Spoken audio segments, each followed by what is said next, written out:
बच्चों के लिए कहानी, नैतिक कथा, शिक्षा, लोक कथाएं, सच्ची मित्रता, प्रकृति का पाठ, एकता का महत्व बच्चों को बहुत भाता है और एक सीख प्रदान करता है।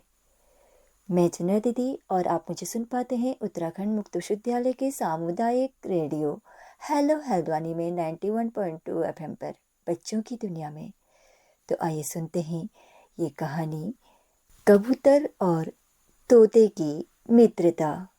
यह बहुत सुंदर कहानी है। कबूतर का नाम है चांदनी और तोते का नाम है मीतू। चांदनी और मीतू की दोस्ती है।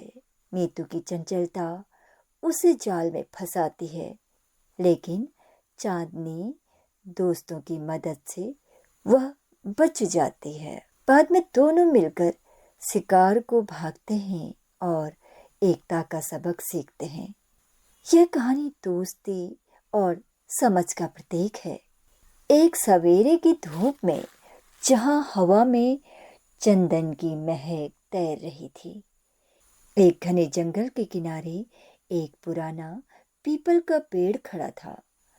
उसकी शाखों पर दो छोटे छोटे मेहमान रहते थे, एक कबूतर जिसका नाम था चांदनी और एक तोता जिसे लोग मीतू कहकर बुलाते थे। चांदनी का रंग धूप की तरह चमकीला था और उसकी आंखों में शांति झिलमिलाती थी। मीतू हरे रंग का चटकीला तोता अपनी चंचलता और रंग बिरंगी बातों से जंगल को जीवंत बनाता था। दोनों की दोस्ती पुरानी थी। एक दिन जब सूरज की किरणें पेड़ की पत्तियों के बीच में झांक रही थी, चांदनी ने मीतू से कहा, भाई मीतू, आज मैंने एक नई जगह देखी है।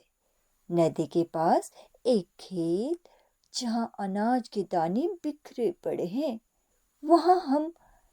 क्या हम वहां चलें? मीतू ने उछलते हुए जवाब दिया, वाह चांदनी, ये तो मजेदार लगता है। चलो आज का दिन खाने खिलाने में बिताएं। दोनों ने पंख फड़फड़ाए और नदी की ओर उड़ चले। खेत पहुंचकर चांदनी ने सावधानी से चारों ओर नजर डाली। उसने कहा, मीतू, यहाँ बहुत सारे दाने हैं, लेकिन कहीं कोई इंसान न दिख जाए। मीतू हंसते हुए बोला, अरे चिंता मत कर, मैं तो ऊपर से पहरा दूंगा और तू नीचे दाने चुन। दोनों ने मिलकर काम शुरू किया। चांदनी धीरे धीरे दाने चुग रही थी और मीतू ऊंचे से हर तरफ नजर रख रहा था, लेकिन मीतू की चंचलता उसे परेशानी में डालने वाली थी। कुछ देर बाद मीतू ने देखा कि खेत के किनारे एक रहस्यमयी फूल लहरा रहा था।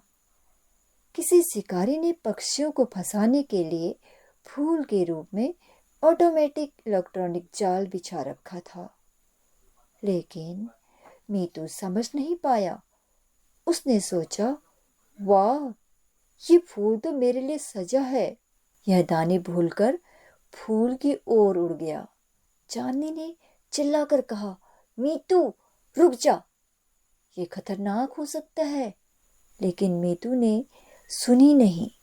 वह फूल के पास पहुंचा और उसे चोंच से छुआ तो अचानक एक जाल फंदा बन गया और मीतू उसमें फंस गया।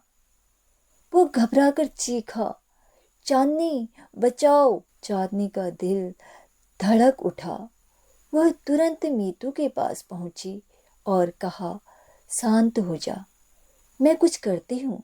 उसने जाल की रस्सियों को चोंच से काटने की कोशिश की, लेकिन वे बहुत मजबूत थे। तभी पास के पेड़ से एक बुलबुल उड़कर आई। उसने कहा, चांदनी, मैं मदद करूंगी, मेरी चोंच तेज है। दोनों ने मिलकर जाल को तोड़ा और मीतू आजाद हो गया। मीतू ने शर्मिंदा होकर कहा, चांदनी, मैंने तेरी बात नहीं मानी, माफ कर दे। चांदनी ने मुस्कुराते हुए कहा, दोस्ती में गलती हो सकती है, लेकिन एक दूसरे का साथ न छोड़ना चाहिए। मीतू ने सबक सीखा और वादा किया, अब से तेरी सलाह मानूंगा। लेकिन अगले दिन जब वे फिर से खेत में थे, एक नई मुसीबत आई। एक शिकारी ने जाल बिछाया और चुपके से छिप गया। चांदनी ने सतर्कता से कहा, मीतू, कुछ अजीब सा लग रहा है, हमें सावधान रहना चाहिए। मीतू ने गौर से देखा और बोला, हाँ, वहां एक छाया हिल रही है, शायद कोई हमें फंसाना चाहता है। दोनों ने मिलकर एक योजना बनाई। चांदनी ऊपर से शोर मचाने लगी और मीतू ने जंगल के दूसरे पक्षियों को इकट्ठा किया। बुलबुल, कौवा और मैना भी आ गए। सब ने मिलकर शिकारी के ऊपर उड़ते हुए चीखना शुरू किया।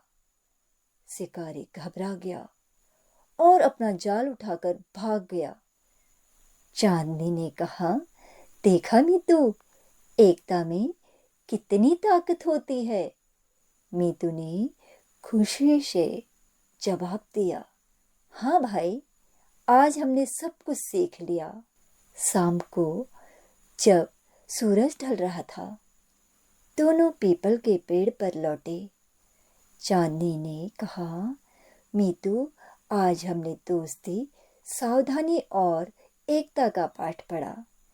मीतू ने हंसते हुए कहा, और मैंने अपनी चंचलता पर काबू पाना भी सीखा। जंगल में हवा के साथ उनकी हंसी गूंज उठी। यह जंगल स्टोरी बच्चों को सिखाती है कि सावधानी और एकता दोस्ती को मजबूत बनाती है। दूसरों की सलाह मानने और मिलकर मुसीबतों का सामना करने से हर चुनौती को जीता जा सकता है। तो बच्चों, कैसी लगी आपको कहानी? तो अगले हफ्ते मिलते हैं